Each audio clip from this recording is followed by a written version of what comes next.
Guys মই আপোনালোকক আজি এটা এনেকুৱা ইণ্টাৰেষ্টিং বস্তু দেখাম যিটো বস্তু নেকি আপোনালোকে হয়তো বহুতে কিছুমানে জানিব পাৰে কিছুমানে নাজানিব পাৰে। ৰেষ্টুৰেণ্টবিলাকত ডাঙৰ ডাঙৰ আপোনালোকে ৰেষ্টুৰেণ্টত খানা খাই তাতে চাটনি খায়, চাটনি বোলা বস্তু এইবিলাক খুব ইণ্টাৰেষ্টিং, মানে খুব টেষ্টি হয় চাটনিটো। মানে কি দি বনায় মেইন বস্তু আপোনালোকক দেখাম এইটো।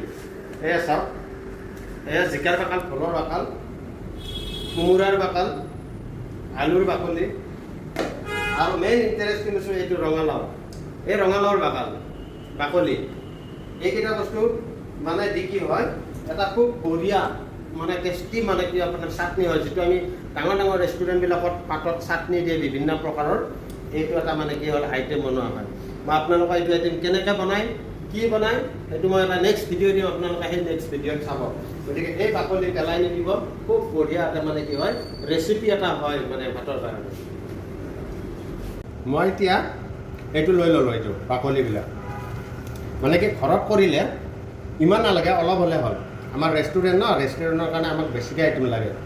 ইয়াতে কি দিব লাগিব এইটো মই প্ৰথমতে এইটো লৈছোঁ, লৈ কেনে আমি চুৰি দি কাটি ল'ম।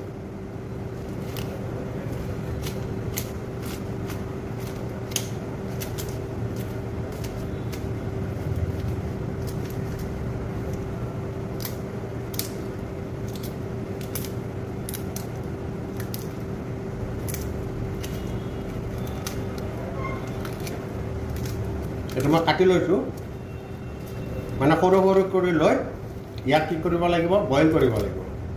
খুব ধুনীয়াকৈ ধুব লাগিব, ধুই কেনে বইল কৰি ইয়াৰ পানীটো মৰিব দিব লাগিব।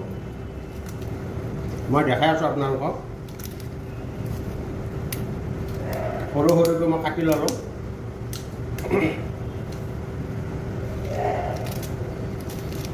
বহুতে নাজানে পেলাই দিয়ে, কিন্তু এটা খুব ভাল ৰেচিপি হয়।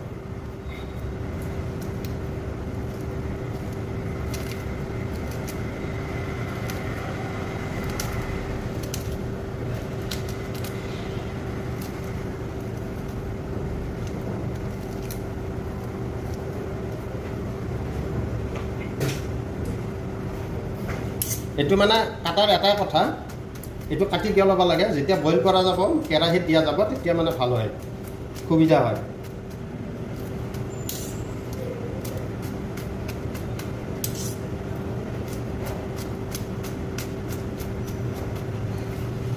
এইটো কিন্তু যিকোনো বাকলি নহয়, অমিতাৰ বাকলি নহয়, বেলেগ নহয়, ৰঙালাও, জিকা বা তেনেকুৱা কিছুমান আইটেম আছে, ভোলৰ বাকলি